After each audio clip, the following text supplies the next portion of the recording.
Hello, beautiful soul. I'm Aurora, and welcome to Twin Flame Journey, a space where we explore the deeper meaning behind soul connections, divine timing, and the path that leads two hearts back to union. If you've been feeling the signs, you're in the right place. What if the divine masculine is not withdrawing because he feels nothing, but because he feels too much too fast?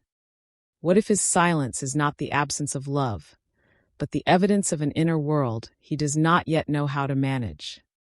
Behind the distance, behind the confusion, behind the push and pull, there is often something deeper happening. A psychological unraveling, a battle between conditioning and truth, between the man he learned to be and the man his soul is trying to become. Because divine masculine awakening is rarely just spiritual. It is emotional, psychological, and deeply internal. And until you understand that hidden psychology, his behavior can look like rejection when it is actually transformation in progress. Chapter 1. Why awakening often looks like withdrawal. One of the most confusing parts of the divine masculine journey is this. The deeper the connection becomes, the more likely he may be to pull away. At first, that makes no sense. Shouldn't real love bring someone closer? Shouldn't soul recognition create clarity? Shouldn't awakening make him speak, reach out, confess, and finally stop running? In theory, yes. But in reality, awakening often does not look like closeness in the beginning. It looks like withdrawal, silence, distance, mixed signals, emotional inconsistency. A strange retreat that leaves the other person wondering how something that felt so real could suddenly become so hard to reach. And that is exactly why so many people misunderstand the early stages of divine masculine awakening. They assume withdrawal means indifference. They assume silence means lack of feeling. They assume distance means the connection was imagined, exaggerated, or one-sided. But often, something much deeper is happening beneath the surface. Because awakening does not only activate love, it activates everything that stands in the way of love. That is the hidden truth. The divine masculine may not withdraw because the connection is weak.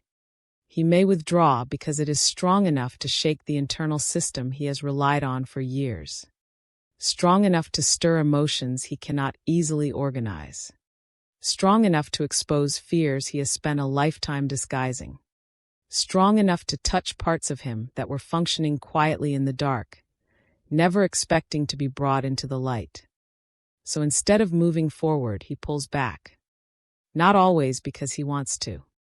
Not always because he understands why. But because something inside him feels overwhelmed by what has been awakened. This is where the psychology becomes important. Many people think withdrawal is always a decision made from clarity. But often it is not clarity at all.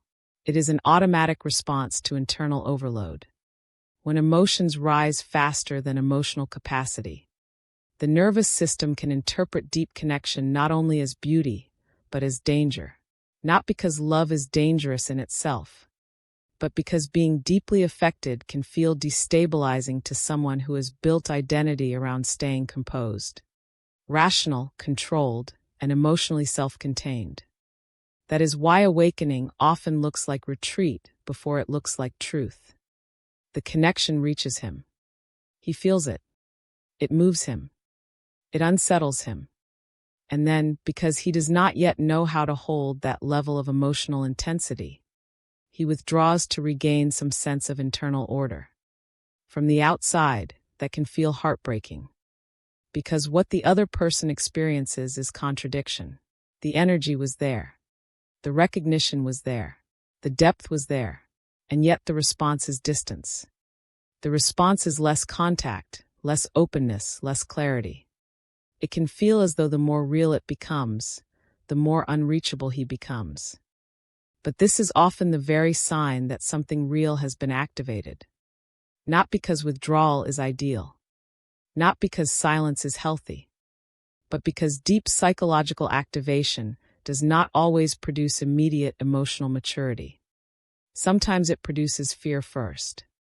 That fear does not always look dramatic. It can appear as practical reasoning. a sudden focus on timing, a need for space, a return to routine, emotional flattening, detachment, avoidance of deeper conversations, the need to stay busy, the desire to reduce contact just when contact starts feeling most significant. These are not always conscious manipulations. Many times they are defense responses. And that is where Chapter 1 begins to open. Why would a man withdraw from something beautiful? Why would he back away from what his soul seems to recognize? Why would truth produce silence instead of expression? Because recognition is not the same as readiness. That distinction changes everything. The divine masculine may recognize the connection before he is psychologically prepared to embody it. He may feel the truth before he has the emotional tools to live inside that truth. He may sense the importance of what is happening before he has developed the inner safety required to stay open under its pressure. So the heart says, this matters. But the nervous system says, this is too much. And when those two forces collide, withdrawal often becomes the bridge between feeling and fear. He does not yet know how to stay. That is one of the most painful truths of this stage. Not because he feels nothing, but because he feels something he cannot yet manage. This is especially true for men who have spent years being rewarded for control, for appearing strong, for not needing too much, for solving problems rather than sitting inside emotions, for staying functional under pressure, for turning vulnerability into silence because silence felt safer than exposure. Then suddenly, a connection arrives that cannot be solved like a problem. It cannot be mastered through logic. It cannot be neatly categorized. It cannot be reduced to simple attraction or simple timing. It reaches deeper than his usual mental structures know how to hold. And that is when withdrawal becomes psychologically understandable, even if it is still emotionally painful. Because now he is not only dealing with another person. He is dealing with the collapse of certainty. He is dealing with the possibility that his life is no longer as under control as he thought. That he is more emotionally affected than he wants to admit. That someone has touched a part of him he has not learned to protect without also closing down. That the self he presents to the world may not be enough to handle what the soul is asking him to face. That can create a quiet inner panic. Not always visible. Not always spoken. But very real. And quiet panic often looks like distance. He may become less expressive, less available, more cautious, more reserved. Not because the connection is fading, but because the intensity is forcing him inward. This is where many people misinterpret what is happening. They think if he were truly awakening, he would immediately become more open, more emotionally fluent, more obvious. But awakening does not always begin with fluency. Often it begins with disruption. It begins with internal conflict. It begins with the painful discovery that what he feels is larger than the structures he has been using to survive. Disruption comes before integration. That is why withdrawal can be part of the awakening process. Again, not because it is ideal, not because it should be romanticized, but because psychological systems under pressure often move into protection before they move into transformation. The divine masculine may not yet know this consciously. He may simply feel strange inside himself, more affected than usual, more distracted, more restless, more emotionally tired, more aware that something in him has shifted, but unable to explain it clearly. And because he cannot explain it, he may attempt to control it by reducing the external stimulus. In simple terms, he pulls away to calm what he cannot yet understand. But what he cannot understand is not weakness. It is awakening. And awakening is rarely clean at first. It exposes old patterns. It destabilizes familiar defenses. It reveals hidden fears. It forces the psyche to confront truths it would rather postpone. This is why the divine masculine may appear calmer on the outside, while becoming more activated on the inside. Outer withdrawal can hide inner intensity. The less he says, the more he may be processing. The more still he appears, the more his inner world may be shifting beneath the surface. Silence is not always emptiness. Sometimes silence is overload. Sometimes silence is emotional shock. Sometimes silence is a man standing in front of feelings he was never taught how to hold with tenderness or honesty. And that is where the compassion of this chapter lives. Not the kind of compassion that excuses everything. Not the kind that ignores inconsistency or pain. But the kind that understands the hidden psychology beneath behavior. Because once you understand that awakening often looks like withdrawal, you stop reading every retreat as proof that nothing is happening. You begin to see that in many cases, something is happening too deeply for the person to remain externally steady. This does not mean all withdrawal is sacred. It does not mean every silence is meaningful. It does not mean every distant person is awakening. But when a connection is real and deeply activating, withdrawal can be the first visible sign that an invisible process has begun. The old self is trying to maintain order. The deeper self is being touched. And the space between those two realities becomes the battlefield. That battlefield is what we call awakening in its earliest form. Not peace yet. Not integration yet. Not full honesty yet. Just the first rupture. The first sign that the man can no longer move through life exactly as he did before. The first sign that feeling has exceeded the capacity of his old identity. The first sign that what entered his life did not simply attract him, but psychologically activated him. That is why awakening often looks like withdrawal. Because before the divine masculine learns how to move toward truth, he often reacts by stepping back from what exposes him. Before he learns that deep feeling does not destroy him, he may interpret it as threat. Before he learns that vulnerability can coexist with strength, he may protect his strength by avoiding vulnerability altogether. But the story does not end there. Withdrawal is not the awakening itself. It is the first symptom of awakening. It is the psyche saying, something has changed. It is the nervous system saying, I do not know how to hold this yet. It is the soul saying, you can step back, but you cannot go back unchanged. And that last part matters most. Because even when he withdraws, something has already begun.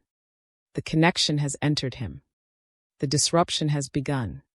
The hidden psychology has been activated. And the version of him that once moved through life untouched is no longer fully intact. That is where chapter 1 leaves us.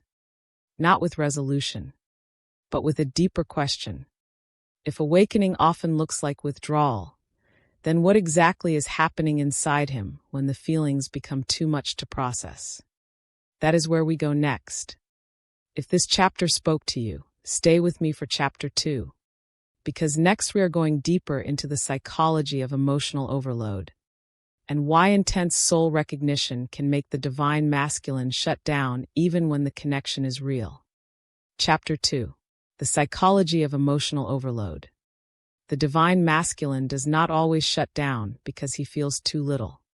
Sometimes he shuts down because he feels too much too fast, and with no inner map for how to carry it.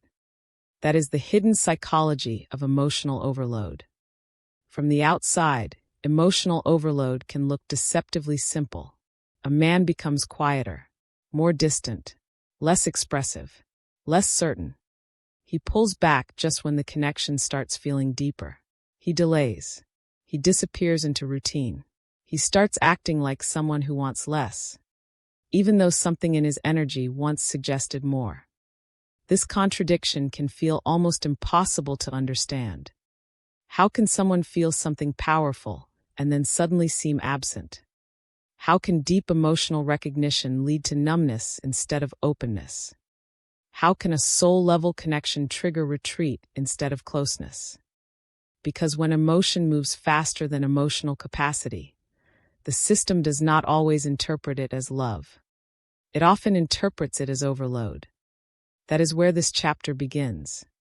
The divine masculine may experience a powerful internal response to the connection long before he has the psychological resources to manage it.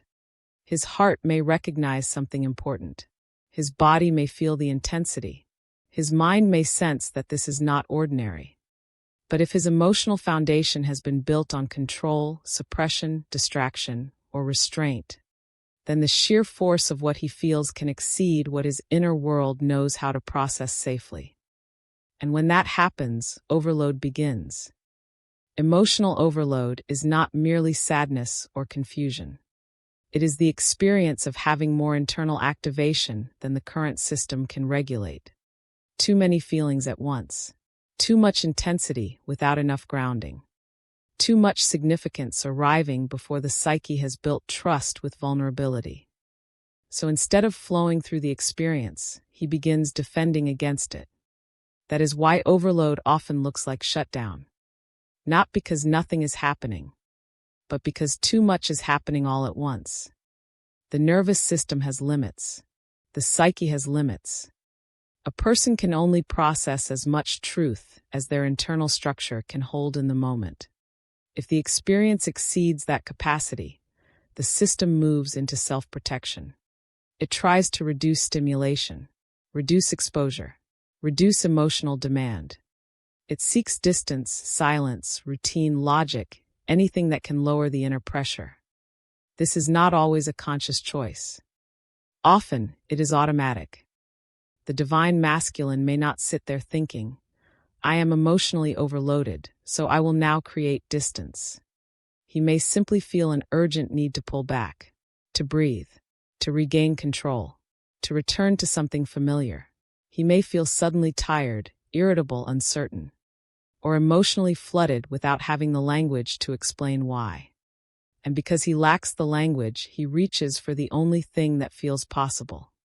Space. But the space is not always about losing feeling.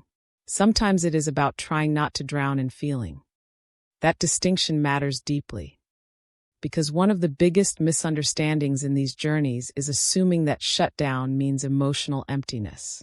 In reality, shutdown can be the mind and body's response to emotional intensity that has surpassed what feels manageable. The more meaningful the experience feels, the more destabilizing it can become for someone who has not learned how to stay present inside strong emotional states. And many divine masculines have not learned that. They may know how to work under pressure, how to solve problems, how to remain composed, how to perform strength, how to carry duty. But none of that automatically teaches a man how to stay emotionally open when his heart is being activated beyond familiar limits. That is why overload is such a crucial psychological piece. The connection does not only bring love to the surface. It brings fear, memory, longing, uncertainty, tenderness, and unmet needs all at once. It can stir excitement and grief in the same breath. It can make him feel alive and destabilized simultaneously. It can awaken desire while also waking up every defense structure that was built to protect him from vulnerability. That is not simple emotion. That is layered activation. And layered activation is hard to regulate when the inner self has spent years prioritizing control over emotional fluency. So what happens? He begins splitting his experience. One part of him feels deeply. Another part tries to contain it. One part is drawn inward toward the connection. Another part wants to run from the intensity. One part senses truth. Another part is terrified by the consequences of that truth. This split creates inner pressure, and pressure eventually seeks release. For some men, release comes through tears or confession. But for many divine masculines, especially those conditioned to avoid overt emotional vulnerability, release comes through withdrawal, through silence, through shutting down certain emotional channels so the system can temporarily stabilize. That is why emotional overload can make him look colder than he actually is. What appears like indifference may be internal flooding. What appears like distance may be overstimulation. What appears like calm may be emotional freezing. These are not always intentional strategies. Sometimes they are survival reflexes. Think about what happens when a person is psychologically overwhelmed. The body wants to reduce demand. The mind wants certainty. The emotions become hard to sort. A person may struggle to speak clearly because everything feels mixed together. Attraction, fear, hope, grief, longing, confusion, pressure. All of it starts arriving without neat categories. This can be especially destabilizing when the connection feels spiritually significant. Because then it is not just a relationship experience. It becomes existential. He is no longer only asking, "Do I like this person?" Now he is also feeling questions like, "Why does this affect me so deeply? What is happening to me? Why do I feel like I am losing the version of myself that used to feel solid? Why does this matter more than I know how to handle?" These questions increase the overload. Because the connection is not only emotional, it is identity-threatening. It begins loosening the structures that once made him feel psychologically organized. His old coping systems, his definitions of strength, his way of containing desire, his trust in control, all of it starts getting challenged. No wonder the system reacts. Emotional overload is often what happens when the soul awakens faster than the personality can integrate. The soul says this matters. The personality says, "I am not ready." The nervous system says, "Reduce contact." The heart says, "But I cannot pretend this is ordinary." That tension is exhausting. And when a system gets exhausted enough, it often defaults to shut down. Shut down is not the absence of activation. It is activation reaching a limit. This is why a divine masculine may suddenly become hard to read right when the connection becomes deepest. He may be trying to function while internally carrying more feeling than he knows how to organize. He may still think about the connection constantly while appearing emotionally blank. He may feel pulled inward toward truth while acting outwardly disconnected. He may care deeply and still seem incapable of expressing that care in a coherent, consistent way. Because overload scrambles expression. It makes even real feelings difficult to embody. That can create painful misunderstandings. The other person may think, "If this were real, he would know what to do." But that is not always how psychology works. Feeling something real does not automatically create emotional skill. Deep impact does not automatically produce immediate maturity. Sometimes it first exposes how unprepared a person is to handle what they are feeling. And that exposure itself becomes part of the awakening. Because now the divine masculine is not only facing the connection, he is facing his own limits, his own emotional thresholds, his own inability to regulate intensity without withdrawing, his own unfinished relationship with vulnerability that can feel humiliating to the ego, especially if he is used to being competent, capable, composed, in control. Emotional overload reveals that there are areas where control fails, areas where the mind cannot instantly organize the heart, areas where strength cannot be performed into existence, areas where the old self simply does not know how to carry what is being asked of him. This is why overload often leads to defense mechanisms, which we will explore more later. But for now, it is important to understand that overload changes perception. When the system is overwhelmed, even beautiful things can feel dangerous. Even closeness can feel like pressure. Even love can feel like something that threatens to dismantle the psychological structure he has depended on. It is not that love is the danger. It is that love is exposing the fragility of the structures that were built without it. And exposure is intense. That is why the divine masculine may start reaching for anything that lowers intensity. More work, more routine, more distance, more practical concerns, more focus on circumstances, more silence. These things help the psyche feel less invaded by emotional force. They create a temporary illusion of control. But the relief is rarely complete, because what caused the overload has not truly disappeared. The connection is still present. The truth is still active. The emotional charge may lower for a moment, but it often returns in waves, especially in stillness, especially when the distractions stop working, especially when the inner self realizes that space did not actually solve the problem. It only postponed the deeper encounter. This is where overload becomes revealing. It shows him what he has not yet built within himself: emotional safety, capacity for intimacy, tolerance for vulnerability, the ability to hold contradiction without fleeing, the ability to feel deeply without collapsing into defense. These are not small things. They are the foundations of mature awakening. And many divine masculines must confront the absence of those foundations before the awakening can move from intensity into embodiment. First comes the feeling, then the overload, then the recognition that the problem is not just the connection, but the inner system's difficulty holding the connection truthfully. That recognition is the beginning of psychological honesty. He starts realizing, consciously or unconsciously, that he is not just dealing with love. He is dealing with himself under the pressure of love, himself under the pressure of tenderness, himself under the pressure of being changed, himself under the pressure of no longer being able to remain emotionally unconscious in the same old way. This chapter matters because it removes a simplistic idea of awakening.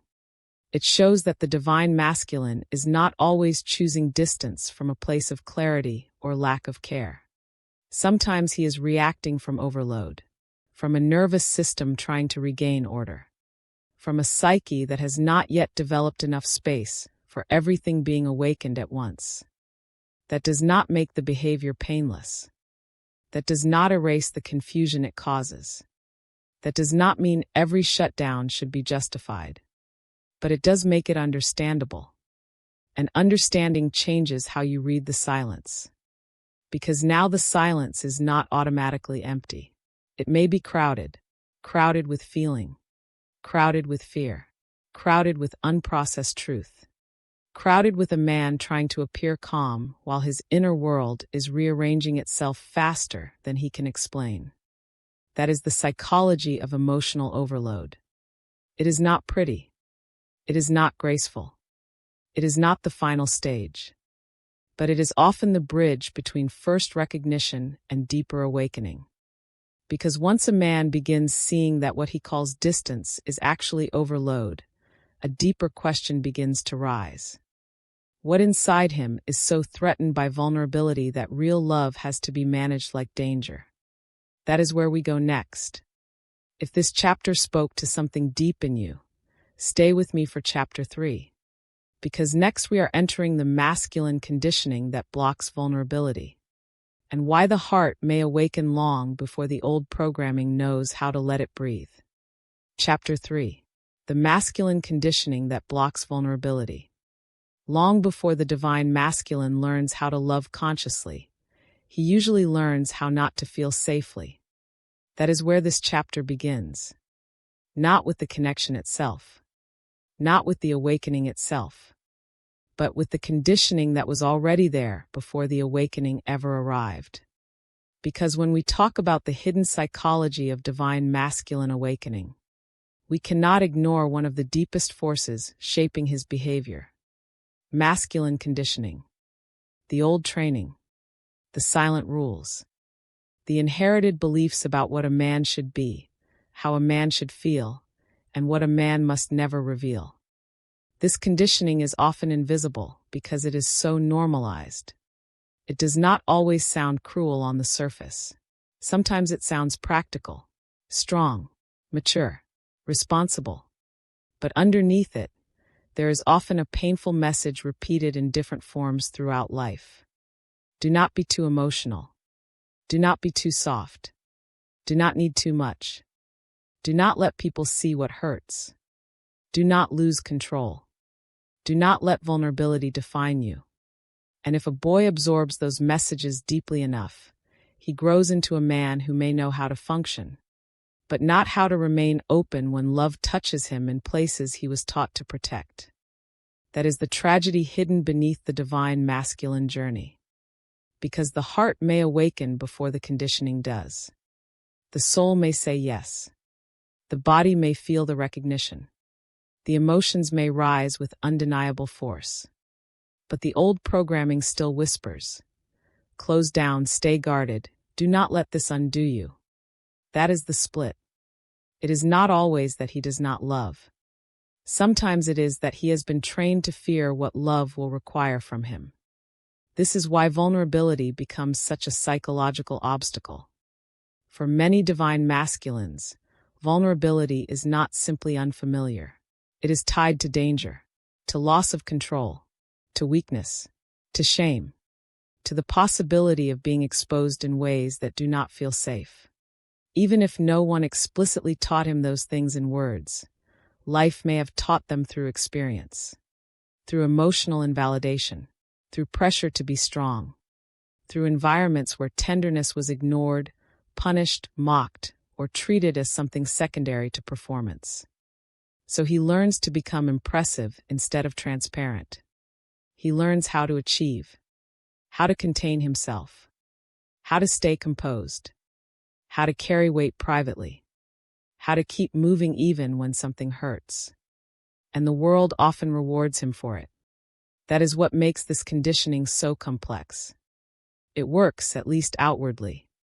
It helps him appear mature, reliable, stable, in control. But what happens when a soul-level connection enters his life and asks for something those old skills were never designed to give? What happens when the connection does not just ask him to perform well, but to feel honestly, to stay present with tenderness, to let himself be emotionally affected without turning that into shame? That is when conditioning becomes a prison. Because now the divine masculine is no longer just managing life. He is standing in front of an experience that requires inner softness, emotional truth, and receptivity. And those qualities may be exactly the ones he learned to suppress in order to survive. So the conflict begins. One part of him longs to open. Another part feels humiliated by that longing. One part wants to move closer. Another part hears an old command. Be careful. Do not let this have too much power over you. One part feels the beauty of being seen. Another part panics because being seen means the armor might no longer hold. This is why awakening can feel so psychologically violent. Not because love is violent, but because love collides with programming. And programming fights back. Masculine conditioning does not always say, do not love. More often it says, love in a way that keeps you safe. Stay measured. Stay guarded. Stay in control. Feel just enough to function, but never enough to unravel the identity you have built. But awakening does not obey those limits. That is why the divine masculine may feel both drawn and threatened at the same time. The connection does not just offer intimacy. It challenges the old architecture of selfhood. It questions the identity built on restraint. It exposes how much of his strength depends on never appearing too affected. And once that is exposed, shame often enters the picture. This part is rarely talked about deeply enough. Many divine masculines carry shame around emotional need. Shame around longing. Shame around tenderness. Shame around uncertainty. Shame around the fact that someone could matter enough to destabilize their inner world. So when the awakening begins, it is not only the intensity of the connection that overwhelms him. It is also the shame of discovering how deeply he is affected. He may not judge another person for feeling that way, but inside himself, he may experience it as weakness because the old conditioning has taught him that true strength means emotional invulnerability. But emotional invulnerability is not strength. It is distance mistaken for power. Still, conditioning is powerful because it becomes identity. He does not just hear those messages externally. He internalizes them. He becomes the man who is composed, the man who holds it together, the man who does not need too much, the man who can carry pressure without becoming visibly undone. Then along comes a connection that makes visible everything he was trained to keep hidden. And suddenly his old identity feels exposed. That is when he may begin shutting down in ways he cannot fully explain. He may become less expressive, more self-protective, more resistant to emotional depth just when that depth becomes most real. Not because he consciously wants to sabotage what is true, but because his conditioning tells him that letting it in fully would cost him the version of himself he has relied on for years. And in a way it would. That is why he resists. Because awakening often requires the death of an old masculine script. The script that says masculinity means distance. The script that says emotional control is always superior to emotional honesty. The script that says a man must remain untouched in order to remain respectable. The script that says softness is dangerous unless carefully hidden behind strength. Those scripts do not disappear just because the soul awakens. They must be confronted, questioned, and slowly unlearned. That takes time. It takes pain. It takes self-observation. It takes failure. It takes moments where the old strategy no longer works.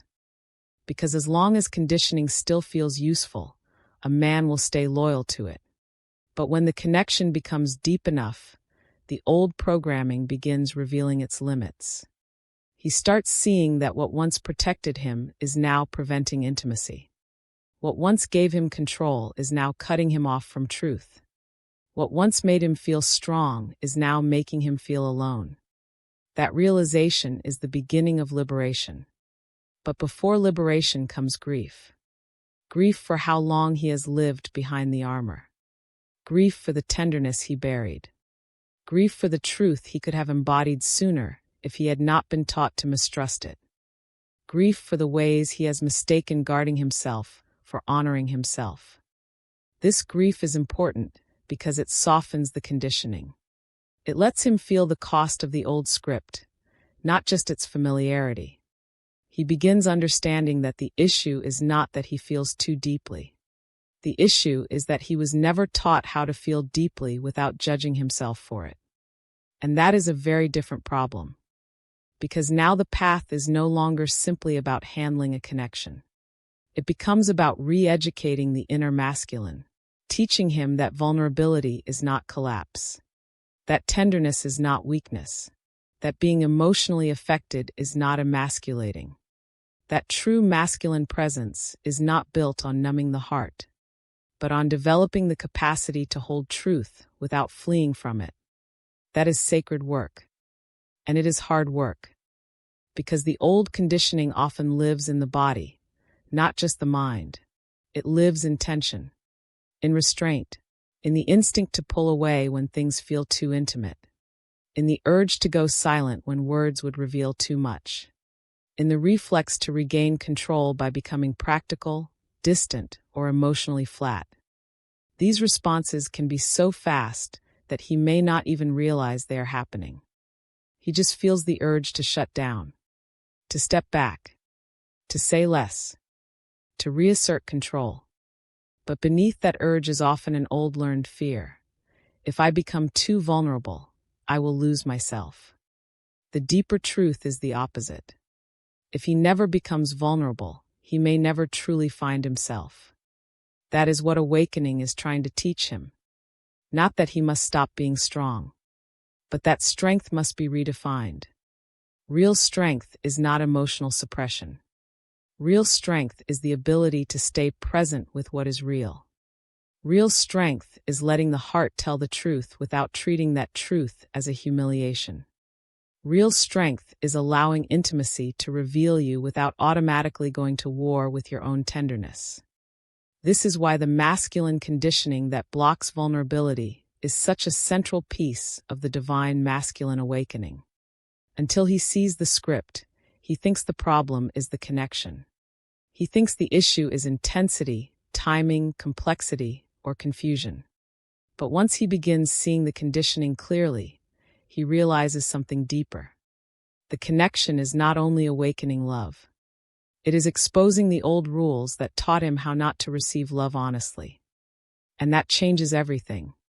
Because now he can start asking better questions.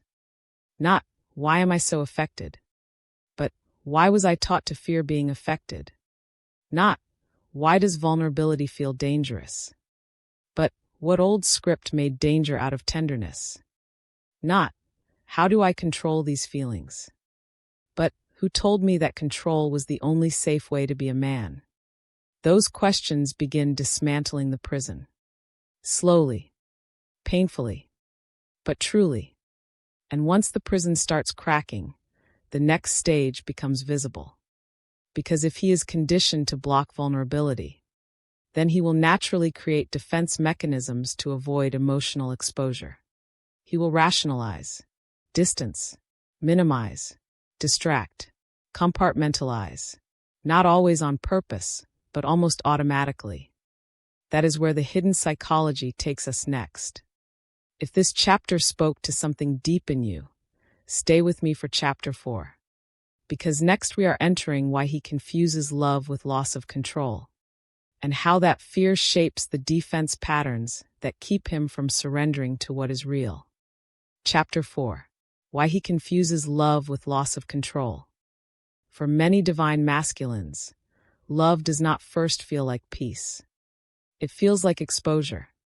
It feels like the sudden collapse of emotional predictability, the loss of inner distance, the unsettling realization that someone or something now matters enough to affect him beyond logic, beyond routine, beyond the identity he has worked so hard to maintain. And that is why he so often confuses love with loss of control. Not because love is wrong, not because the connection is false, but because love enters places his old system was built to protect. This is one of the most important psychological truths of the awakening journey. A man who has built safety around control often interprets deep emotional activation as danger. If he has spent years relying on structure, self-containment, rationality, and emotional restraint to feel stable, then real love does not simply register as warmth. It also registers as disruption. Because now something exists that he cannot fully regulate. He cannot schedule it. He cannot reason it away. He cannot reduce it to a simple equation. He cannot keep it safely distant without also feeling the ache of what he is denying. And the more deeply he feels that, the more the ego starts sending alarm signals. This matters too much. This affects me too much. This could change too much. This could take me somewhere I am not ready to go. That is what loss of control really means here. It does not always mean dramatic chaos. More often, it means losing mastery over the old internal system. The old emotional structure that helped him stay organized, guarded, and self-directed starts wobbling. His thoughts become less neat. His emotions become less containable.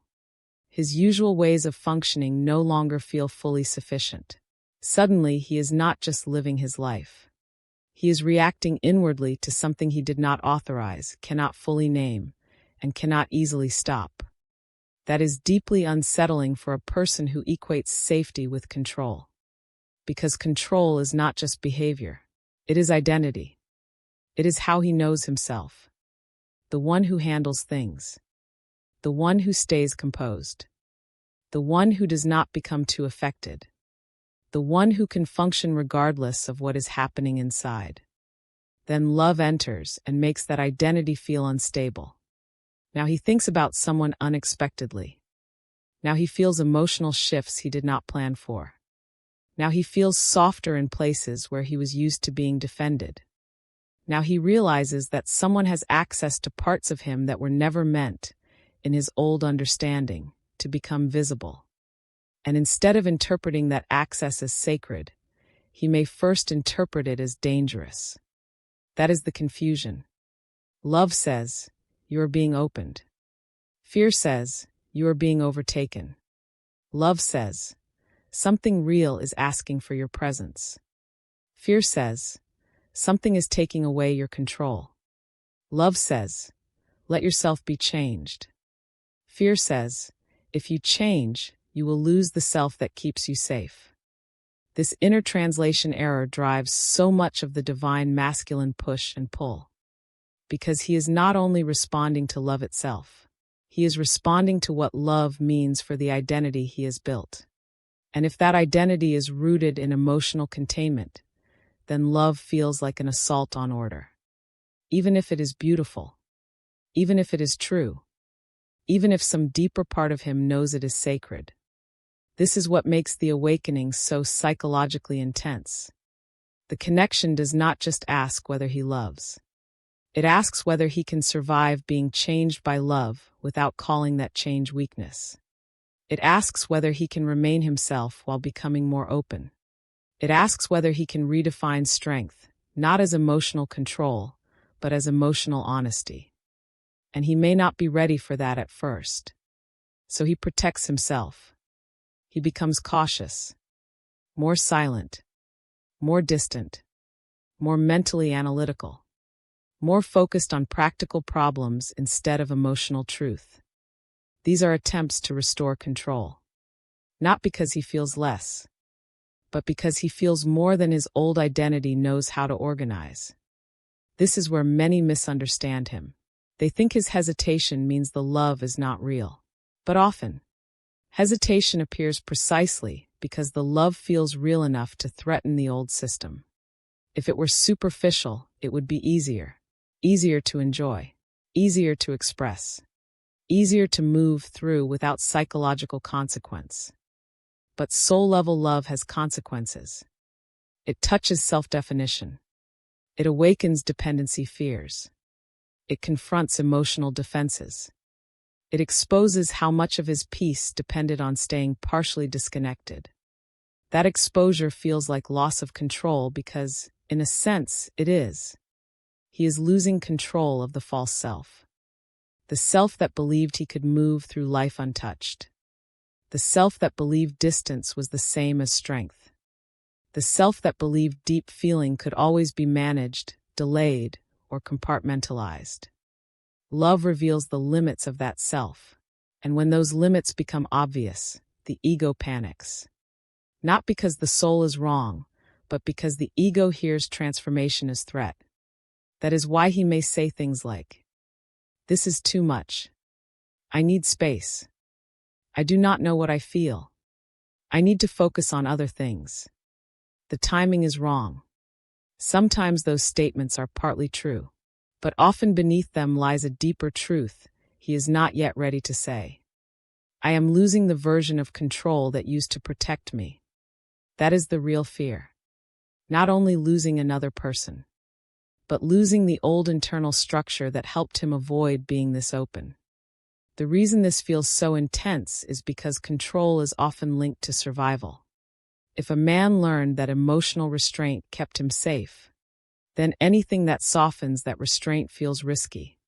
He may unconsciously believe that if he gives in too much to feeling, he will become weak, dependent, unstable, or vulnerable to pain in ways he cannot handle. So he pulls back before the vulnerability deepens. He tries to regain equilibrium. He tries to restore emotional order. He tries to prove to himself that he is still in charge. But the paradox is this. The harder he tries to control love, the more obvious its power becomes. Because now he is thinking about it constantly, managing it constantly, avoiding it constantly, explaining it constantly. And what do people usually work hardest to control? Not what is meaningless. What is powerful? That is what begins dawning on him, even if slowly. The very effort he puts into managing the connection becomes proof that it has already entered more deeply than he intended. The resistance itself becomes evidence of impact. This can be humbling, because now he must face the possibility that love did not weaken him. It simply showed him where he was never as free as he thought. Free men do not need to suppress feeling to remain stable. Free men do not need to run from tenderness to preserve identity. Free men do not confuse openness with collapse. So maybe the issue is not that love is taking away his control. Maybe the issue is that the control he relied on was never true freedom. Maybe it was emotional confinement with a polished surface. That realization changes everything. It shifts the question from, how do I regain control? To, what kind of control am I so afraid to lose? And once he asks that honestly, he starts seeing that what is collapsing is not his true strength, but his dependence on emotional self-protection. This is the beginning of a more mature masculine psychology. He begins understanding that being moved does not make him powerless. Being vulnerable does not erase his dignity. Being emotionally affected does not make him less masculine. In fact, the capacity to stay present with truth may be a deeper form of masculine power than the old habit of staying guarded ever was. But before he can live that truth, he must grieve the old idea of control. The old belief that love should fit neatly inside his existing structure. The old hope that real feeling could arrive without disrupting anything. The old assumption that he could be deeply touched and remain entirely unchanged. He cannot. And that is not a failure. It is awakening. This chapter matters because it reveals that what looks like avoidance is often a psychological struggle around power, safety, and self-definition. He confuses love with loss of control because he has not yet learned that love is not asking him to become helpless. It is asking him to become real. Real enough to feel. Real enough to soften. Real enough to stop using distance as proof of strength. Real enough to let the heart participate in the making of the man. That is sacred work. And it leads directly into the next layer of the hidden psychology. Because once he starts fearing loss of control, he begins using subtle defense mechanisms to restore it. Not always consciously, not always maliciously, but consistently enough that they shape his behavior. He rationalizes. He minimizes. He distracts. He compartmentalizes. He creates emotional distance while inwardly remaining affected. These patterns are not random. They are psychological defenses built to protect the old identity from the consequences of real intimacy. That is where we go next. If this chapter spoke to something deep in you, stay with me for chapter 5. Because next we are entering the defense mechanisms he does not realize he is using, and why they often say more about fear than they do about the truth of the connection. Chapter 5. The defense mechanisms he does not realize he is using. By the time the divine masculine reaches this stage, something important has already happened inside him. He has felt the connection. He has been affected by it. He has been psychologically stirred by it. And somewhere beneath the surface, he has begun sensing that love is not just touching his heart. It is threatening the structure of the self he has depended on for years. That is when defense mechanisms begin taking over. Not always consciously. Not always strategically. Not always with cruelty or calculation. Often they arise automatically. Because when a person does not yet know how to hold emotional truth directly, the psyche finds indirect ways to manage it. It protects itself through subtle distortions, distractions, emotional maneuvers, and mental narratives that reduce the intensity of what is being felt. That is what defense mechanisms do. They do not eliminate the truth. They create distance from it. And that distance can look like many things. The divine masculine may suddenly become hyperrational. He may start explaining the connection in overly practical terms. He may focus on timing, logistics, responsibilities, distance, complications, or anything that allows him to step away from the raw emotional reality underneath. This is one of the most common defenses. Rationalizing. Rationalizing is when the mind creates a clean, logical story to explain behavior that is actually being driven by fear, overwhelm, or emotional conflict. It is not always dishonest in an intentional way.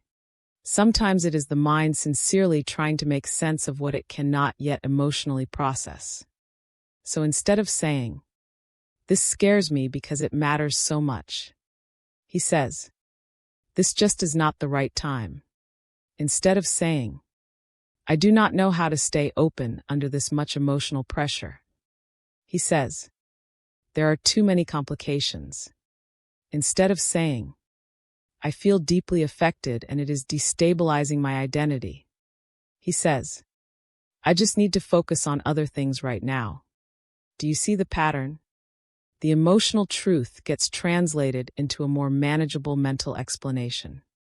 Because practical language feels safer than vulnerable language. And that safety matters to the ego. Another common defense is minimizing. This is when he reduces the significance of what he feels, so he does not have to face the full impact of it. He may tell himself it is just attraction, just intensity, just timing, just confusion, just a phase. He may act as though the connection is not as important as it actually feels because admitting its depth would force him into confrontation with everything it is awakening. Minimizing is not about absence of feeling. It is often about the fear of what feeling means. Because once he admits it is deep, he must also admit that he has been changed. And that is exactly what the old identity wants to avoid. Then there is distraction. Distraction becomes a refuge when silence becomes too revealing. The divine masculine may throw himself into work, goals, routines, obligations, entertainment, or constant activity. Not because productivity is bad, but because movement can become a way of avoiding inner stillness. Why? Because stillness is where the truth gets louder. In stillness, he remembers. In stillness, he feels. In stillness, he notices the longing, the ache, the contradiction, the unresolved emotional current beneath everything else. So he stays busy. Not always because he is ambitious. Sometimes because busyness helps him avoid emotional contact with himself. This is why some men look the most together, right when they are the most inwardly conflicted. The outer life becomes sharper, more organized, more task-driven, more controlled. But the control is compensating for internal activation. Then there is compartmentalizing. This defense is especially important in divine masculine psychology. Compartmentalizing means splitting experiences into separate boxes, so they do not emotionally contaminate one another. He may feel deeply in one moment, then act as though nothing happened the next. He may experience the connection intensely inwardly, while outwardly continuing on as if that emotional reality belongs in a sealed-off section of his life. Why would he do that? Because if everything integrates at once, the impact may feel overwhelming. If the connection enters his whole life at full strength, it threatens his routines, identity, control, and existing emotional equilibrium. So the psyche tries to contain it. It keeps the truth in one inner room while the rest of life continues as normally as possible. But truth does not stay politely in one room forever. It leaks. Through silence. Through mood changes. Through unexplained longing. Through emotional inconsistency. Through the strange sense that he is living two lives, the outer one and the inner one. This split is exhausting. And that exhaustion is often a sign that the defenses are starting to strain. Another defense is emotional distancing. This one is often the most painful for the other person to experience. He may become colder, harder to read, less expressive, less available, or more detached right when the connection seems deepest. But often this coldness is not the opposite of feeling. It is a shield against feeling too directly. Because direct feeling would require vulnerability, and vulnerability still feels unsafe. So the psyche creates distance, less communication, less emotional transparency, less acknowledgement of significance, more ambiguity, more restraint. This restraint can feel confusing because it often appears exactly where warmth once existed. But psychologically, That is the clue. He is not distancing because nothing is there. He is often distancing because something is there that feels too consequential to handle openly.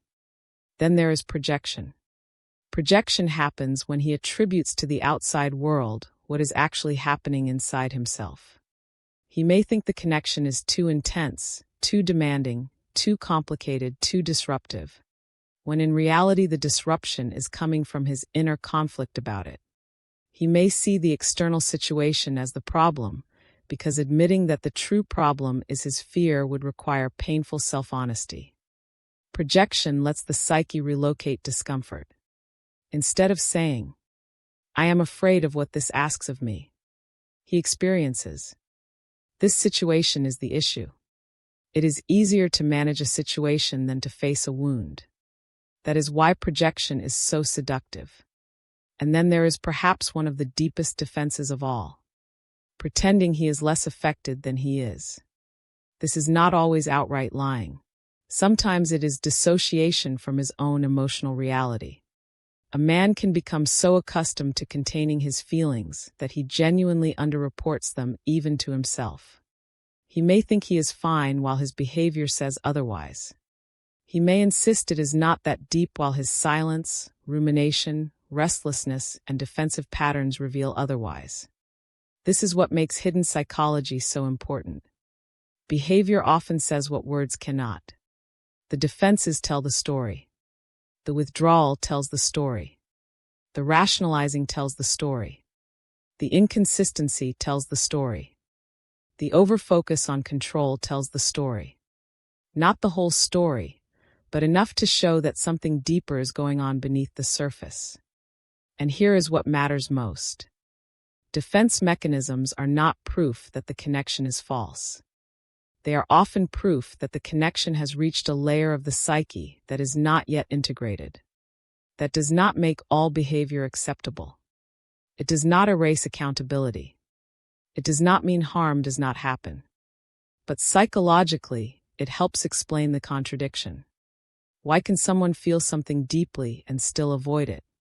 Why can someone care and still go silent? Why can someone be affected and still act emotionally unavailable? Because defenses are designed to reduce exposure to the very thing that matters most.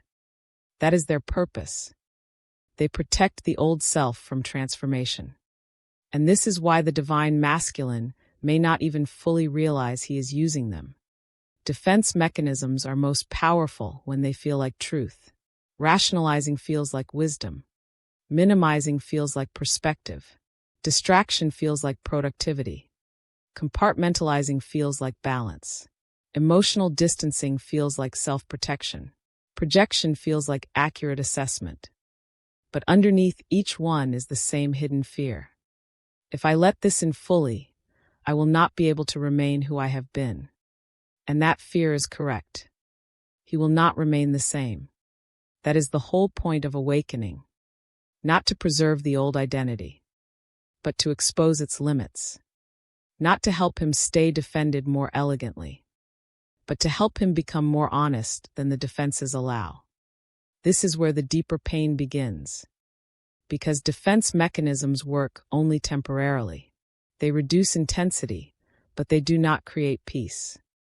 They buy time, but they do not create integration.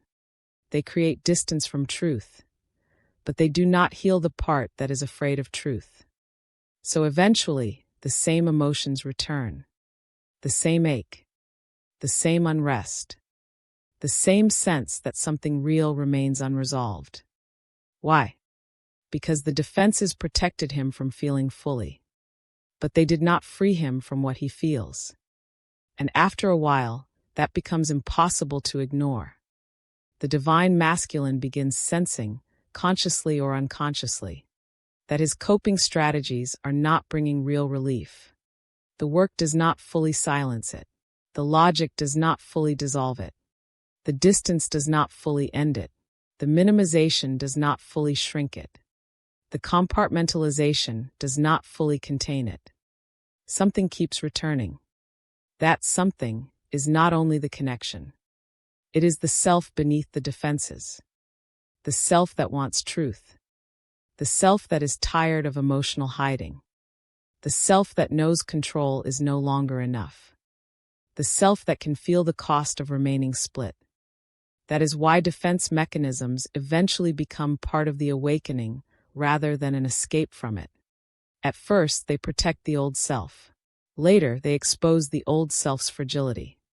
They show him where he is defended, where he is afraid, where he is fragmented, where he is still choosing survival over intimacy. And once he sees that clearly, the next layer of the hidden psychology opens. Because beneath the defenses is not just fear of feeling. There are wounds. Old wounds. Buried wounds. Wounds around rejection, abandonment, shame, emotional neglect, loss, and not feeling safe enough to be soft. That is where the connection becomes more than attraction or romance. It becomes a mirror. If this chapter spoke to something deep in you, stay with me for chapter 6. Because next we are entering why the connection triggers old wounds, and how the divine masculine awakening becomes impossible to understand unless you see the pain beneath the defenses. Chapter 6. Why the connection triggers old wounds. What makes the divine masculine awakening so intense is not only the love he feels. It is the pain that love uncovers. Because this connection does not arrive like an ordinary attraction. It does not only create desire, curiosity, chemistry, or emotional interest. It reaches deeper. It touches the hidden places, the unhealed places, the places where the heart learned silence, where tenderness became dangerous, where longing got tied to grief, and where vulnerability was never given enough safety to fully bloom. That is why the connection can feel beautiful and terrifying at the same time. It is not just awakening love. It is awakening memory. Not always conscious memory, but emotional memory, body memory, wound memory. And that changes everything. Because now the divine masculine is not only responding to the person in front of him, he is responding to everything inside him that this connection activates. The present moment becomes entangled with the past. The depth he feels now stirs old pain he may not even know how to name. And unless he understands that, his behavior can seem contradictory even to himself. Why would closeness make him pull away? Why would being seen make him shut down? Why would tenderness bring up fear instead of safety? Because the connection touches old wounds before it becomes embodied love. That is one of the deepest psychological truths of this journey. The soul may recognize the love, but the wounded parts recognize risk. And wounded parts are fast. They do not wait for logic. They do not pause for spiritual language. They react. If he carries a wound of rejection, then deep connection may feel dangerous because what matters most now has the power to hurt most. If he carries a wound of abandonment, then intimacy may stir panic because closeness awakens the fear of eventual loss. If he carries shame around emotion, then being deeply affected may feel humiliating. If he grew up without safe emotional attunement, then love may feel destabilizing because he was never taught how to relax inside it. This is why the connection becomes a mirror, not only of his desires, but of his unfinished pain. And that pain can run deep. He may have learned early that emotional needs were inconvenient, that softness was not respected, that being vulnerable led to disappointment, that love was inconsistent, that closeness came with pressure, that being open meant being exposed. If those lessons live inside the nervous system, then awakening does not first feel like romance. It feels like activation. The body gets alert. The mind gets busy. The emotions get complicated. The heart opens, but fear opens with it. And suddenly he is caught between two truths. One truth says, this is real. The other says, this is dangerous. That is the internal storm. And it is often invisible from the outside. What others may call mixed signals, he may experience as mixed realities. One part of him wants to lean in because the connection feels deeply true. Another part of him wants to retreat because truth is waking up the exact pain he has spent years organizing his life around avoiding. That is why the connection can feel like too much.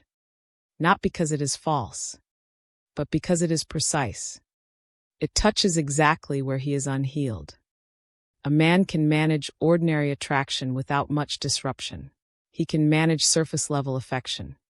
He can manage relationships that do not reach beneath his defenses.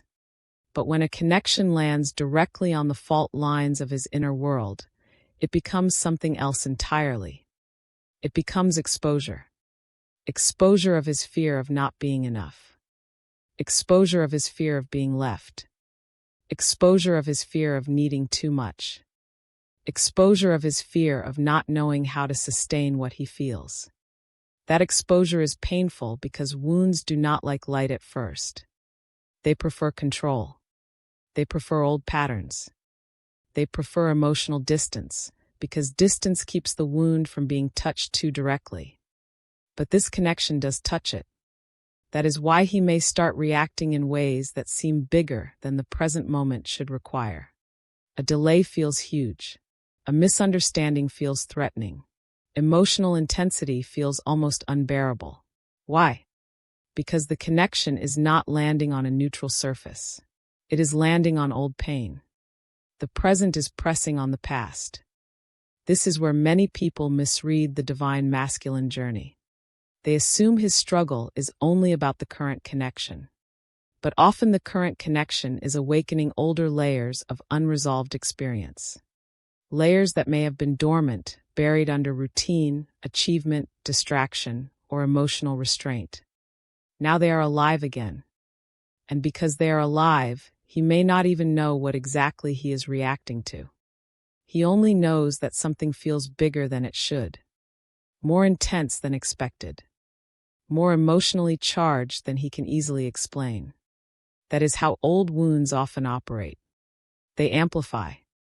They take a meaningful present moment and flood it with past emotional meaning. So when the divine masculine feels the possibility of love, he may also feel unconsciously the possibility of rejection. When he feels closeness, he may also feel the terror of loss. When he feels seen, he may also feel the shame of being exposed. When he feels tenderness, he may also feel the grief of every place tenderness once went unmet. This is why he may become defensive even while caring deeply. The defense is not always against the connection itself. It is against the pain the connection awakens. That pain can come from many places. Sometimes it is childhood emotional neglect. Sometimes inconsistent love. Sometimes betrayal. Sometimes unprocessed heartbreak. Sometimes years of self-suppression that created an inner numbness now being broken open. Whatever the source, the effect is similar. The connection becomes a doorway through which old pain starts rising. And when old pain rises, the psyche often reacts before the soul can interpret what is happening. That is when he distances. That is when he shuts down. That is when he rationalizes. That is when he becomes difficult to read. Because wounded parts do not know how to say, "I am scared because this is touching the places where I still hurt." They usually say something else. "This is too much. I need space. I do not know what I want. This feels complicated. I need to focus on other things." Again, those statements may contain some surface truth. But underneath them is often a more tender reality. I am activated in places I do not yet know how to heal. That is the hidden psychology. The connection is not just showing him love. It is showing him where love has always been painful for him. And that revelation can be devastating. Because now he is not only facing desire, he is facing grief. Grief for what he did not receive. Grief for the tenderness he learned to hide. Grief for the younger self who built armor, because openness did not feel safe. Grief for how long he has mistaken emotional protection for emotional maturity. This grief matters. Because until grief is felt, the wound often keeps disguising itself as logic. He thinks he is protecting his peace, but really he is protecting a hurt part of himself that has not yet learned the difference between true intimacy and past pain. He thinks he is avoiding complication, but really he is avoiding the resurfacing of unresolved emotional material. That is why the awakening can feel like unraveling. The connection loosens what was buried. The buried pain rises. The old coping mechanisms strain. And the man who thought he understood himself begins realizing there are whole emotional layers inside him he has never truly met. This is not weakness. It is the beginning of depth. Because once the wound is visible, healing becomes possible. Not instant healing, not neat healing, but real healing. The divine masculine begins to see that what overwhelms him is not just the power of the connection. It is the collision between the connection and the old pain it reveals. That changes how he understands himself. He starts realizing that not all his reactions are about the present. Some belong to the past. Some belong to the scared parts of him that still expect love to hurt, disappear, shame, or destabilize. Some belong to the younger self who learned that staying guarded felt wiser than staying open. And this awareness creates a major turning point. Because now he can begin separating truth from wound. The truth is that the connection matters. The wound says that what matters will hurt. The truth is that closeness is possible. The wound says that closeness leads to loss. The truth is that vulnerability can be sacred. The wound says that vulnerability is dangerous. Until he sees the wound clearly, he may treat its voice like truth. But once he begins recognizing the difference, something in him shifts. He starts understanding that his fear is not always wisdom. Sometimes it is memory. Memory speaking through pain. Memory speaking through defense. Memory trying to keep him safe by keeping him closed. This is why Chapter 6 is so important. It reveals that the divine masculine awakening is not only spiritual expansion, it is wound exposure. The connection becomes the mirror because it reflects both the love he is capable of and the pain that has kept him from fully living that love. It shows him where he is ready and where he is still hurt. It shows him what is true and what is still afraid. That is sacred, even when it is painful. Because the wound coming to the surface is not a sign that awakening has failed. It is often proof that awakening has reached the layer where real transformation begins. Surface-level emotion could never do this. Only something deep enough, precise enough, and soul-shaking enough could bring buried pain into conscious view. And once that pain is visible, another truth begins emerging.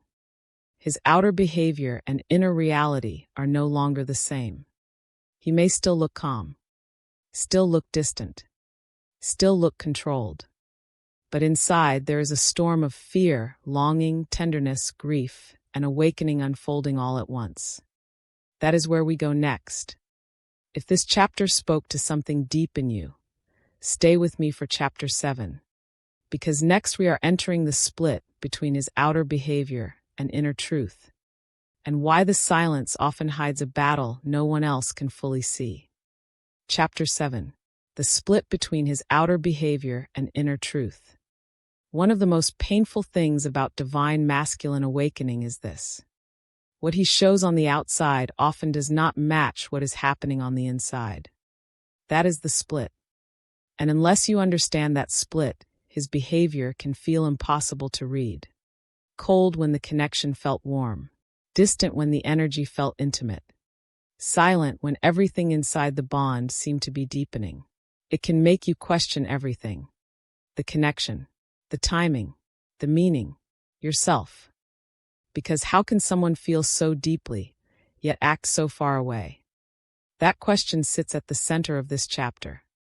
The divine masculine often lives in two realities at once during awakening. There is the outer reality, the one other people can see. The part of him that still functions, still manages, still keeps his image intact, still says little, still appears composed. still tries to move through life as though nothing too disruptive is happening. Then there is the inner reality, the part of him that is affected, stirred, conflicted, longing, triggered, softened, frightened, the part of him that knows something real has happened, but does not yet know how to let that truth become visible without feeling exposed. So he splits, not because he wants to deceive, not always because he is fully conscious of it, but because splitting allows him to survive the gap between what he feels and what he can currently embody. That gap is where so much of the suffering lives. On the outside, he may look calm. On the inside, he may feel overwhelmed. On the outside, he may seem detached. On the inside, he may be thinking about the connection constantly. On the outside, he may appear unaffected. On the inside, he may be struggling to keep his emotional world from spilling beyond the control of the identity he has spent years building. This contradiction is not random. It is psychological. Because when the inner truth becomes too intense to ignore, but still feels too risky to express, the psyche creates a divided presentation. The outer self continues performing stability, while the inner self carries the weight of awakening in silence. That is why his silence can be so misleading. Silence is often interpreted as emptiness, as certainty, as disinterest. But in many cases, silence is not empty at all.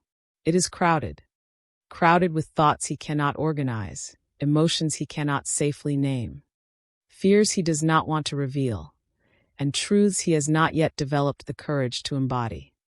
The silence may be hiding a war between longing and restraint, between truth and self-protection, between the soul that wants honesty and the conditioning that still says, "Do not let anyone see how deeply this affects you." This is why the outer behavior can feel so disconnected from the inner truth. He may not be lying in the traditional sense. He may simply be unable to bring those two worlds together yet. The inner world is too alive. The outer role is too defended, and the bridge between them has not been built. That bridge is emotional congruence, the ability to live outwardly in a way that reflects inner reality. Many divine masculines do not yet have that capacity when awakening first intensifies. They may feel deeply, but expression feels dangerous. They may know inwardly, but action feels risky. They may want closeness, but their survival patterns still interpret visible vulnerability as a threat to identity. So they remain split. This split can look like inconsistency. Warm one moment, distant the next. Open in one conversation, closed in the next silence. Present energetically, absent behaviorally. That inconsistency is painful because it makes the connection feel unstable from the outside. But psychologically, inconsistency often reflects an unstable relationship inside the self. He is not yet unified enough to be consistent, because one part of him is moving toward truth, while another part is still moving toward defense. Imagine what that feels like internally. One part of him knows the connection matters. Another part panics at the implications. One part wants to reach out. Another part tells him to wait, pull back, stay controlled. One part feels the tenderness of what is happening. Another part feels ashamed that tenderness has this much power over him. This creates inner fragmentation. And fragmented people often send fragmented signals. Not because the truth is absent, but because the truth is competing with fear.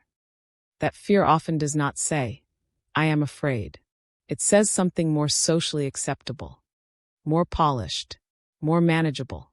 It says, "I just need time. I am focused elsewhere. I am trying to stay practical. I do not know what this is." But underneath those statements may be a much deeper truth. I know this matters, but I do not yet know how to be the version of myself who can live that openly. That is the hidden heartbreak of this stage. The divine masculine may actually be more emotionally engaged than he appears.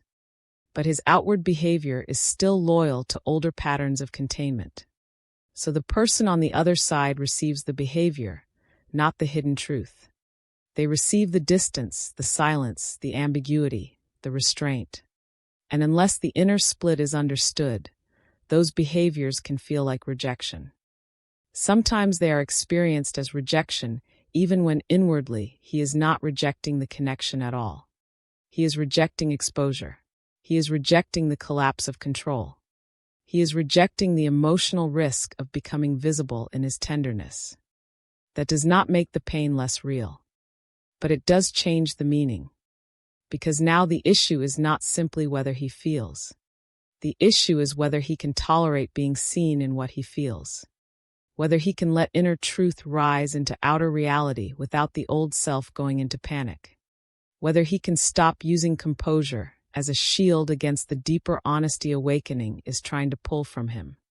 This is why some divine masculines become more externally guarded right when they are internally awakening the most. It is not because nothing is happening. It is because too much is happening for the old identity to remain relaxed. The outer shell tightens when the inner world becomes too alive. That tightening can take many forms. More delayed responses. More emotional caution. More indirectness. More focus on ordinary life details. More attempts to keep things surface level. More silence where vulnerability might have appeared. These behaviors are often efforts to maintain external control while the inner self is undergoing profound change.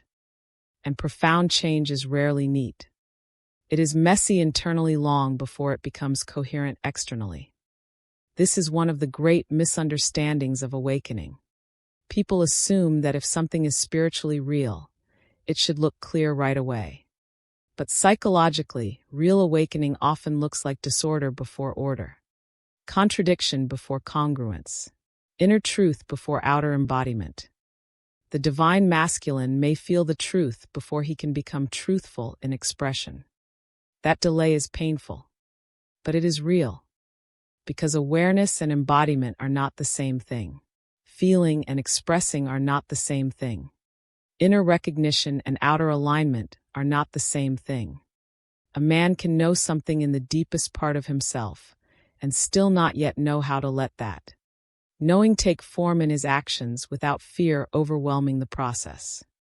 So the split continues until it becomes too exhausting. And this is important. No one can remain divided forever without cost. The outer role requires energy. The inner truth requires attention. Maintaining both at once creates pressure. Eventually, the divine masculine begins feeling that pressure more clearly. The calm outer image starts feeling false. The silence starts feeling heavier. The distance stops feeling like peace and starts feeling like disconnection. He begins to sense that he is not simply protecting himself anymore. He is living against himself. That is when the split becomes unbearable. Why? Because inner truth wants integration. The soul does not awaken just to remain hidden. It awakens to be lived. But before it can be lived, the man must feel the cost of fragmentation. He must feel what it is doing to him to know one thing inwardly and show another thing outwardly. He must feel how exhausting it is to carry love silently while acting as though it does not matter. He must feel the loneliness of remaining externally defended while internally longing for truth. This loneliness is rarely discussed enough. There is loneliness in not being met. But there is also loneliness in not allowing yourself to be known. The divine masculine may carry both. He may feel alone because the connection is unresolved, and alone because his deeper reality remains largely hidden behind the role he keeps performing. That hidden loneliness can become a turning point, because at some stage, the outer behavior no longer feels sustainable, not because someone forces him to change, but because the self-division becomes too painful to maintain. He begins realizing that his silence is not neutral. His distance is not harmless to him. His emotional restraint is not simply mature. It is costing him alignment. And once a man feels the cost of misalignment deeply enough, something begins to shift. He starts wanting wholeness more than protection, truth more than image, congruence more than control. That is the beginning of psychological integration. But before we get there, Chapter 7 asks us to sit with a difficult truth. His outer behavior may not be telling the whole story. Not because behavior does not matter.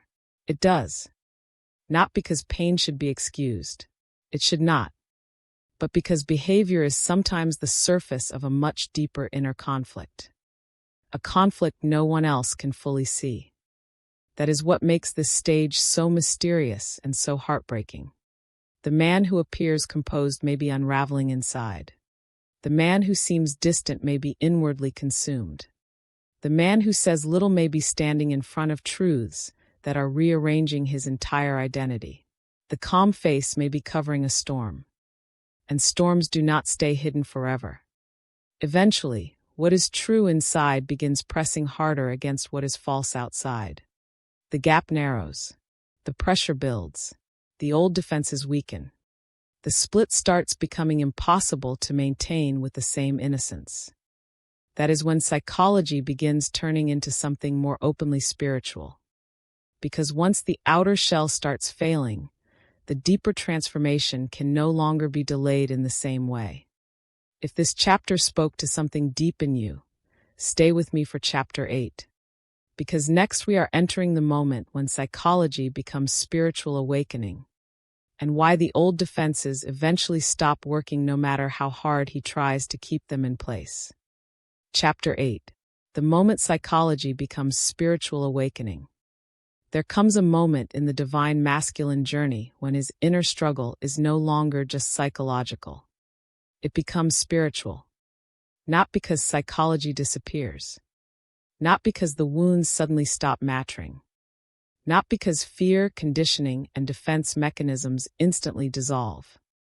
But because the old explanations stop being enough. That is the turning point of this chapter. For a long time, what he is going through can still be interpreted in psychological terms. Emotional overload, vulnerability wounds, masculine conditioning, fear of losing control.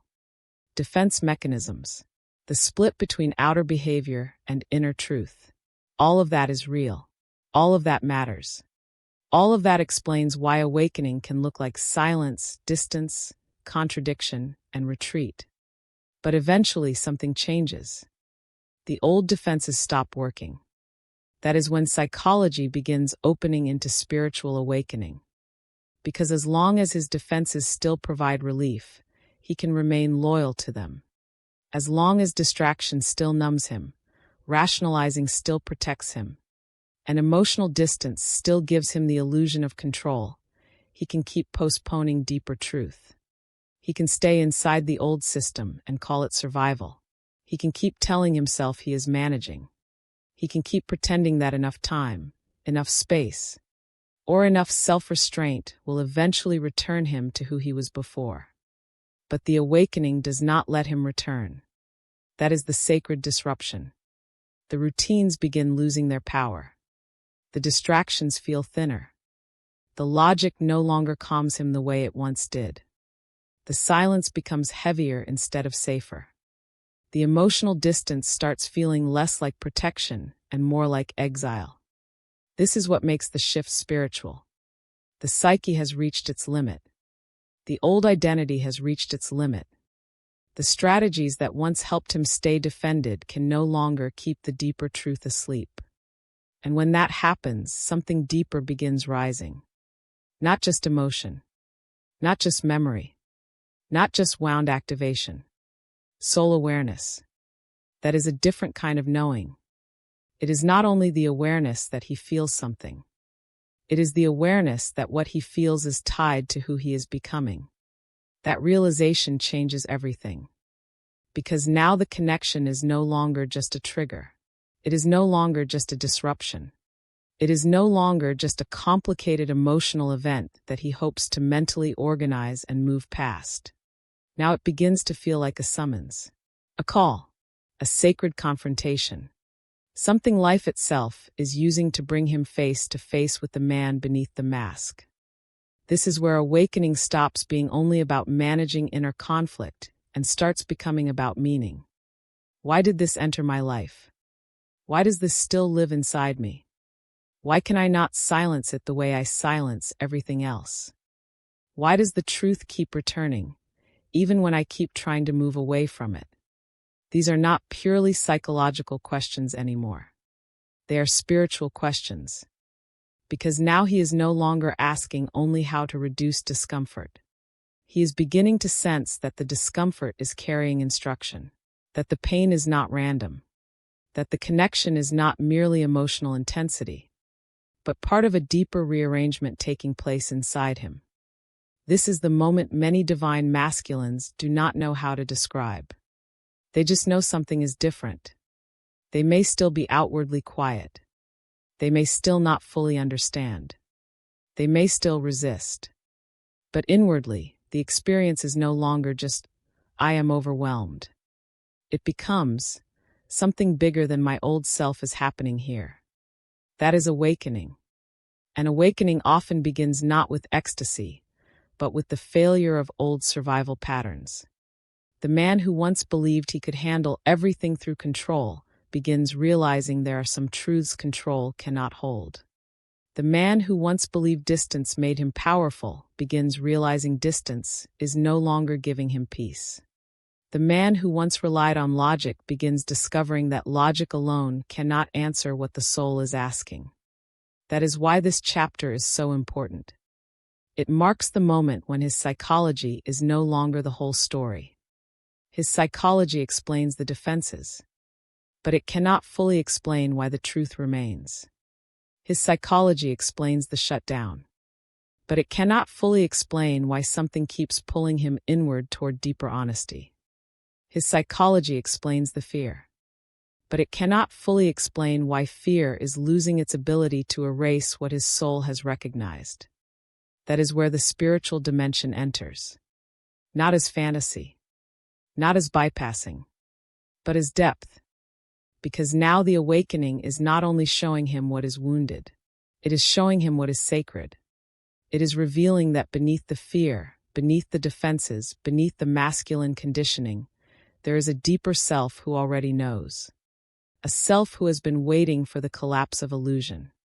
A self who has been waiting for the old role to weaken enough that truth could finally enter in a way that cannot be denied.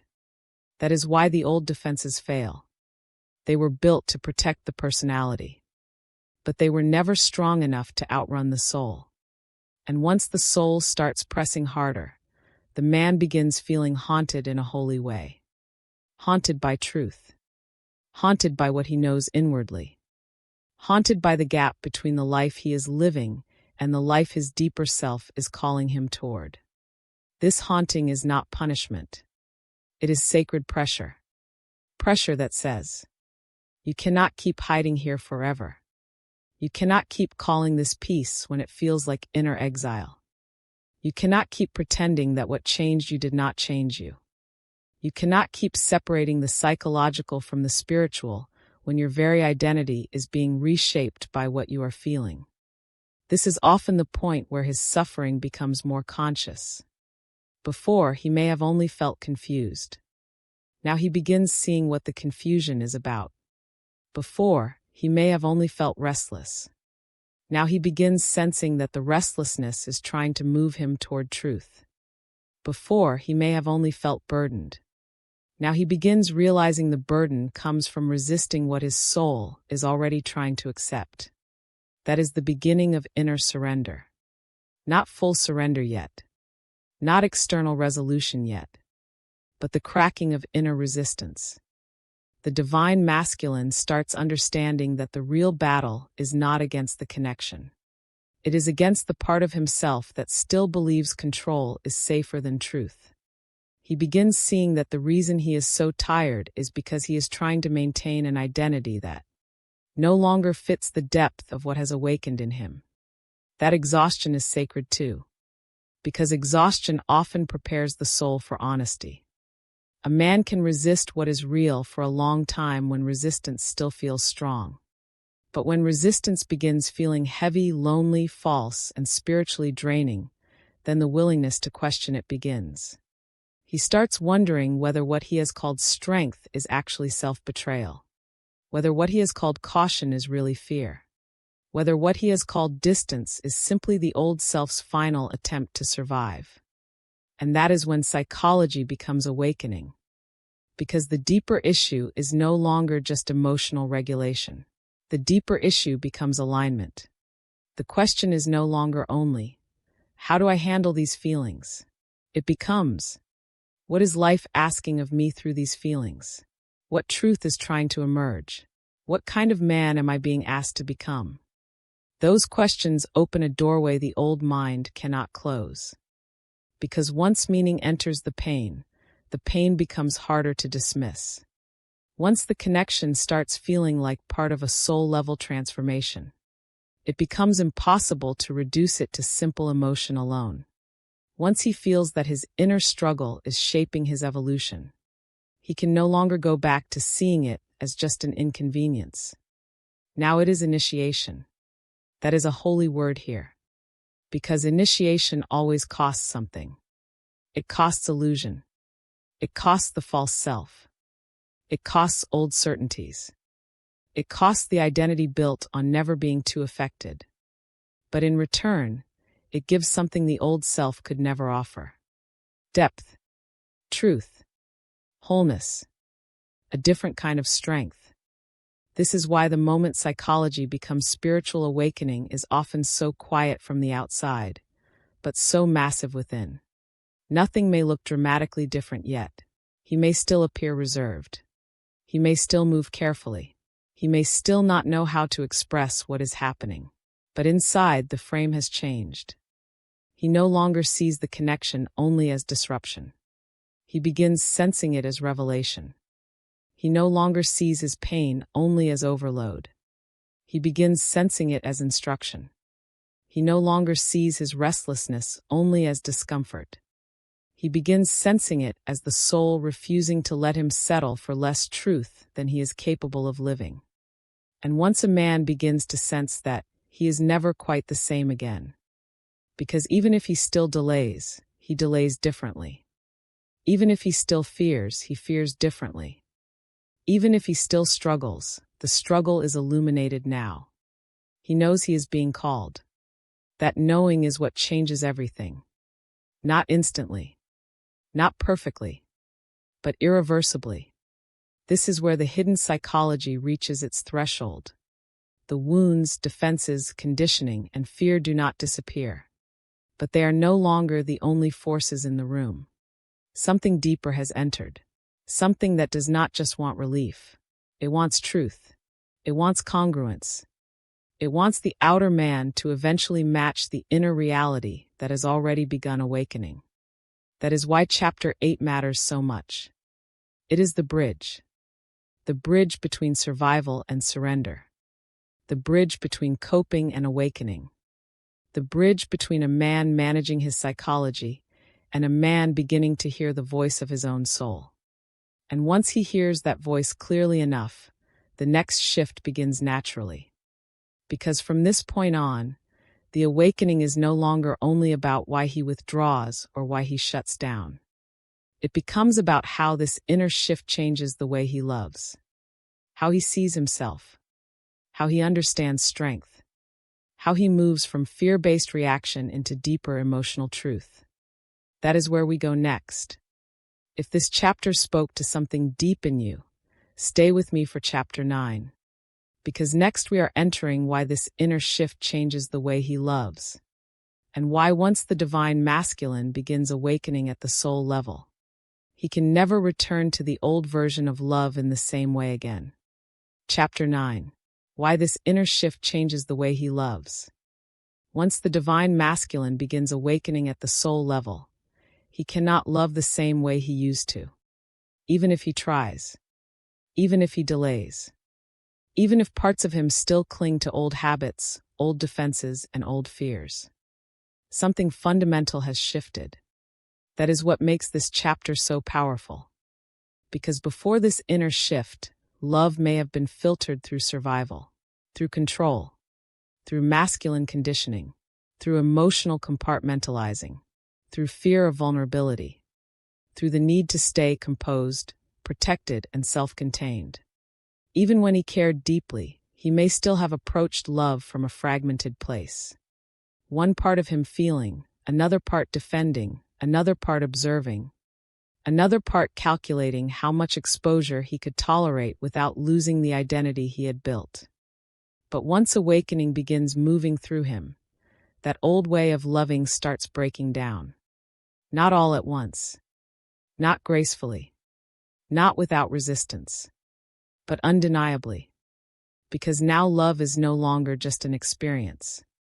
It becomes a mirror of consciousness. It shows him whether he is present or defended, whether he is truthful or divided, whether he is choosing alignment or repeating fear, whether he is loving from wholeness or from the old self's need to stay in control. That is why this inner shift changes everything. The divine masculine begins seeing that love is not only about desire, attraction, or emotional intensity.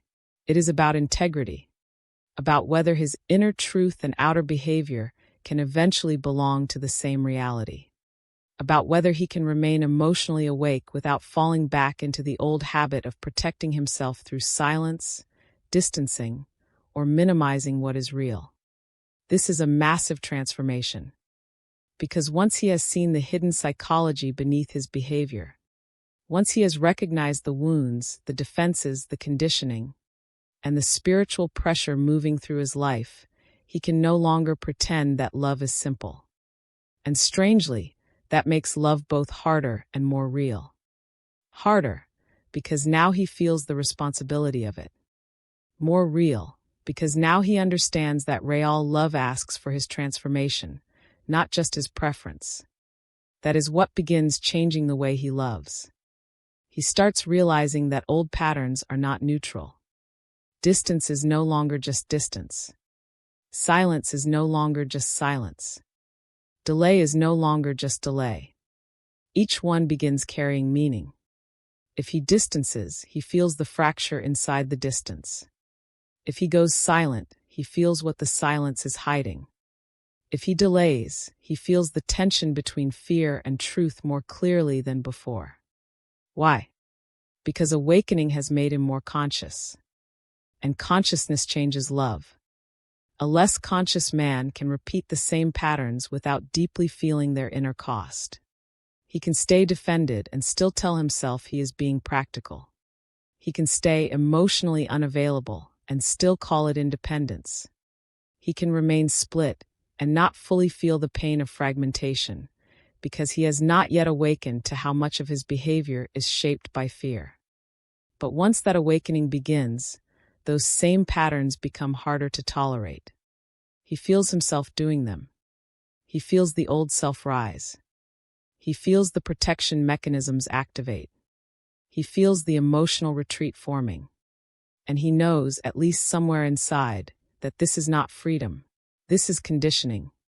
That awareness changes the texture of love completely. Now love becomes a place where he can no longer hide from himself as easily. This is the sacred part of the inner shift. He begins moving from unconscious reaction to conscious choice. Not perfectly, not consistently at first, but enough that the old automatic patterns start losing some of their innocence. He starts seeing when he is acting from fear rather than truth. He starts noticing the moments where love asks him to be more honest than his defenses are comfortable with. He starts recognizing that what once felt like strength may actually be avoidance wearing a mature face. That recognition humbles him. And humility changes the way a man loves. A man who has not been humbled by his own inner contradictions may still love through ego, through image, through control, through emotional distance, through the need to remain untouched. But a man who has seen how fear shaped him begins loving differently, more carefully, more truthfully, more aware that the real obstacle was never simply the other person or the circumstances, but the unresolved relationship he had with his own tenderness. That makes love deeper. because now he begins understanding that loving someone is not just about how intensely he feels. It is about whether he can stay present with what that feeling reveals, whether he can let love become a teacher instead of a threat, whether he can allow closeness to transform him instead of automatically activating the old self's need to regain control. This does not mean he becomes perfect overnight. He may still struggle, still hesitate, still move in uneven ways. But the direction is changing. That is what matters. The inner shift begins changing what he values in love. Before, he may have valued what felt manageable, what did not ask too much, what let him keep his emotional world organized, what allowed him to stay mostly in control of how deeply he was affected. Now those things begin feeling less alive. Why? Because awakening has shown him a deeper standard. He has tasted what it feels like to be moved at the soul level. He has felt the difference between superficial emotional comfort and something that reaches into the architecture of his being. He has felt the pain of resisting what is real. He has felt the cost of remaining divided. And because of that, he can no longer fully satisfy himself with the old forms of love that let him remain half awake. This is where the shift becomes irreversible. He may still try to return to old emotional habits, but they feel emptier now. He may still try to love from the old self, but the old self feels smaller now. He may still try to remain defended, but defense feels heavier now, because awakening has changed what his soul can tolerate, and that means it changes the way he loves. He begins wanting something more honest, more integrated, more congruent, not only emotionally intense, but spiritually and psychologically true.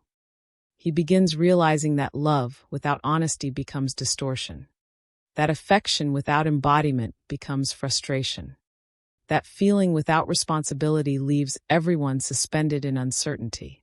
He starts seeing that if love is real, then eventually it must become visible in the way a man lives, chooses, communicates, and stands in truth. That realization is profound, because now he is no longer just asking whether he feels love. He is asking what kind of man he becomes in the presence of love. Does he become more guarded or more real? Does he become more fragmented or more integrated? Does he keep choosing the old masculine script of emotional control? Or does he begin allowing love to teach him a different kind of strength? This is why the inner shift changes the way he loves. It changes his definition of strength. Before, strength may have meant not needing too much, not showing too much, not being too affected, not losing control. Now strength begins to mean something else.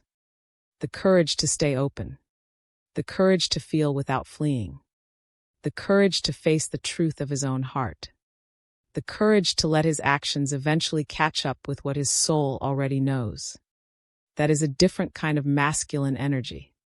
Not hard in the old way, but grounded, present, honest, deep enough to hold tenderness without collapsing into shame. That is what awakening begins shaping inside him. And that is why love cannot remain shallow after this point, even if it is still quiet, even if it is still unresolved, even if he is still finding his way. The inner shift has changed the standard. He can no longer fully believe in love that asks nothing of him. He can no longer fully trust forms of connection that allow him to remain emotionally asleep. He can no longer love only through instinctive defenses without feeling how much that costs him. This chapter is not about outer outcome yet. It is about inner evolution. The evolution from reactive love to conscious love, from defended love to awakening love, from love filtered through fear to love increasingly shaped by self-awareness. That self-awareness is sacred because it introduces responsibility. And responsibility changes everything. A man who becomes aware of his patterns cannot keep using them with the same innocence. A man who sees that his distance is fear-driven can no longer call it peace without inner conflict. A man who understands that his silence is protecting an old wound can no longer fully pretend it is just practicality. A man who knows he is inwardly awakened can no longer return to unconscious love without feeling the disconnect immediately. That is why awakening changes the way he loves even before it changes what he does. Because what he does now carries more weight, more meaning, more consequence. The old self could move blindly. The awakening self cannot. He feels too much. He sees too much. He knows too much. And once a man knows too much to remain the same, the next chapter begins. Because after the inner shift changes the way he loves, he must face the final question. What is divine masculine awakening really asking of him? Not just psychologically, not just romantically, but spiritually. What is the deeper meaning of all this? What is the real purpose of the disruption, the pain, the silence, the truth, the tenderness, the collapse, the awakening? That is where we go next. If this chapter spoke to something deep in you, stay with me for chapter 10. Because next we enter the real meaning of divine masculine awakening, and why this whole journey was never meant to break him, but to lead him into a more truthful, courageous, and whole form of love. Chapter 10. The real meaning of divine masculine awakening. In the end, divine masculine awakening is not just about love. It is about truth. Not the comfortable truth. Not the partial truth. Not the truth he can admire from a distance while continuing to live the same way. The real truth. The truth about who he has been. The truth about what he has feared. The truth about how deeply he has been affected. The truth about the man he can no longer remain if he wants to live in alignment with his soul. That is the real meaning of divine masculine awakening. It is not simply a spiritual label. It is not just an emotional crisis. It is not only about reunion, longing, separation, or the mystery of a powerful connection. It is the dismantling of false masculinity, the breaking of emotional armor, the exposure of old wounds, old conditioning, old defense mechanisms, and old definitions of strength that were never meant to carry him into sacred love. This journey was never here to destroy him. It was here to reveal him, to show him where he has been living from fear instead of truth, to show him where he has confused distance with power, to show him where silence became his refuge because honesty felt too risky, to show him where the old self was still trying to survive, even as the soul was asking him to become new. That is why the awakening feels so intense, because it is not asking for a small adjustment. It is asking for transformation, a transformation of identity, a transformation of love, a transformation of masculinity, a transformation of the relationship between his heart and his actions. And that transformation is sacred because it asks the one thing the old self most resisted: surrender. Not surrender as weakness. Surrender as honesty. Surrender as alignment. Surrender as the willingness to stop fighting what is real within him. This is where the divine masculine finally begins to understand that the connection was never only about another person. It was also about his own becoming. About the kind of man he would have to become in order to stop abandoning his own heart. About the kind of courage required to let love refine him instead of threatening him. About the kind of inner integrity that no longer allows him to feel one truth and live another. That is awakening. Awakening is when he can no longer comfortably betray what his soul already knows. Awakening is when the old strategies stop giving peace. Awakening is when love ceases to be just a feeling and becomes a mirror, a teacher, and a call to a higher level of manhood. A man who once ran from tenderness starts realizing tenderness is not the enemy. A man who once feared vulnerability starts realizing vulnerability is not collapse. A man who once worshipped control starts realizing control without truth is just another prison. A man who once believed strength meant feeling less starts realizing real strength is the ability to stay present with what is real. That is the deeper purpose of this whole path. Not to shame him for his fear. Not to punish him for his wounds. Not to make him suffer endlessly until he finally breaks. But to free him. To free him from old conditioning. To free him from emotional numbness. To free him from the false image of masculinity that taught him how to survive, but not how to love consciously. To free him from the exhausting split between his outer role and his inner truth. And freedom is what makes this final chapter so beautiful. Because once the divine masculine truly understands the meaning of his awakening, he stops asking, "Why is this happening to me?" and starts asking, "What is this transforming me into?" That question changes everything. Now the journey is no longer just pain. It becomes purpose. Now the silence is no longer empty. It becomes preparation. Now the collapse is no longer failure. It becomes clearing. Now the fear is no longer the final authority. It becomes the threshold he must walk through. This is where sacred masculinity begins to rise. Not as performance. Not as pride. Not as the old role polished into something more spiritual. But as presence. A masculine presence that can feel deeply without disappearing. A masculine presence that can stand in truth without running. A masculine presence that does not need emotional distance to feel powerful. A masculine presence that chooses integrity over ego, honesty over image, and love over fear. That is what this whole journey was trying to awaken. Not the perfect man. The real man. The man whose soul and actions no longer live in separate worlds.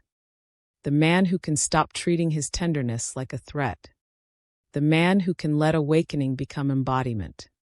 The man who finally understands that love did not come to ruin him. It came to return him to himself. And maybe that return is slow. Maybe it is uneven. Maybe it is full of pauses, relapses, inner conflict, and quiet nights where nothing seems clear. But even then, something holy is happening. Because once the soul has been touched, it does not forget. Once truth has entered deeply enough, it keeps calling. Once the divine masculine has begun awakening, he may delay the journey, but he cannot fully erase it. The old life no longer fits in the same way. The old defenses no longer feel as innocent. The old identity no longer feels like home. He has seen too much. He has felt too much. He has awakened too much. And that means a new life is waiting on the other side of this inner surrender. A life rooted in congruence. A life rooted in emotional honesty. A life rooted in spiritual maturity. A life where love is no longer filtered only through fear. That is why this journey matters. Because the real meaning of divine masculine awakening is not just union with another. It is union within. The union of heart and action. The union of truth and embodiment. The union of strength and tenderness. The union of the man he appeared to be and the man his soul has been trying to become. So if you are watching this and you have been wondering whether the silence means nothing, whether the struggle is pointless, whether the pain has a deeper purpose, remember this. Awakening is rarely graceful in the beginning. It often looks like confusion before clarity, fear before surrender, distance before truth, collapse before embodiment. But that does not mean nothing sacred is happening. Sometimes the deepest transformation is the one no one else can see yet. And if the divine masculine is walking this path, even imperfectly, even slowly, even through resistance, something inside him is being called to rise. Not into fantasy, not into illusion, but into truth. That truth will ask more of him, but it will also free more of him. So let this be the message he carries into the next stage of his journey. You do not need to become flawless to become real. You do not need to know every answer before you choose honesty. You do not need to stop feeling fear before you let truth lead. You only need the courage to stop abandoning what your soul already knows.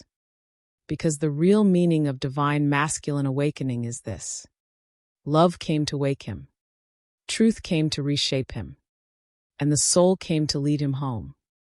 If this message spoke to your heart, write in the comments, "Awakening changes the man first."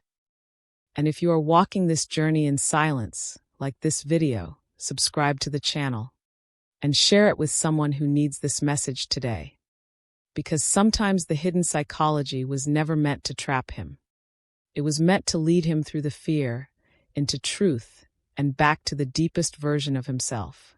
Thank you for spending this moment with me. If this message resonated with your soul, remember to subscribe and continue this journey with us here on Twin Flame Journey. And always remember, what is meant for your soul will always find its way back to you. Until next time, beautiful soul, trust the journey.